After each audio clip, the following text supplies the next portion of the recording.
Donc, j'arrive un petit peu à cette période-là où j'ai encore du mal à voir si c'est pour dans quelques années, quelques mois, je sais pas trop.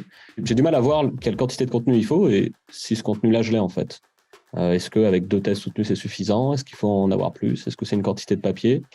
J'imagine que c'est dépendant aussi des CNU. Moi, je suis 27.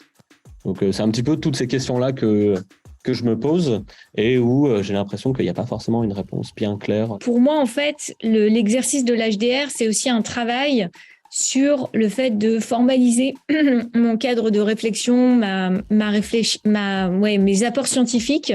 Et en fait, je le vois pas que d'une manière un peu administrative pour évoluer et pour inscrire des doctorants, mais je le vois aussi comme manière finalement de représenter mes travaux de recherche, mon socle, et d'asseoir un peu ma réflexion. Moi, à ce moment-là, je me sentais pas du tout prêt à passer une HDR. Franchement, c'était même pas du tout dans mes idées.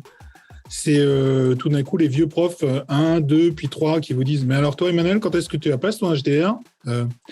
Et en fait, je crois que la légitimité, elle vient de là.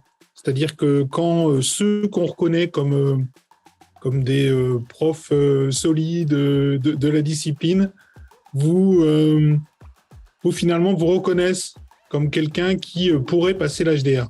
Je vais faire juste le lien cette fois-ci en tant que directeur de laboratoire. Cette notion-là de perspective, pour moi, je le vois sur à 2 échelles.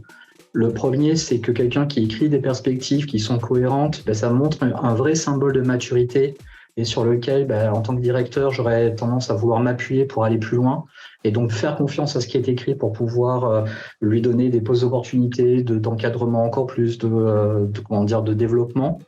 Ça, c'est le premier point. Et puis, le deuxième point, c'est que une HDR se fait dans un laboratoire. Donc, les perspectives, en fait, s'intègrent normalement plus ou moins dans potentiellement dans la stratégie du laboratoire.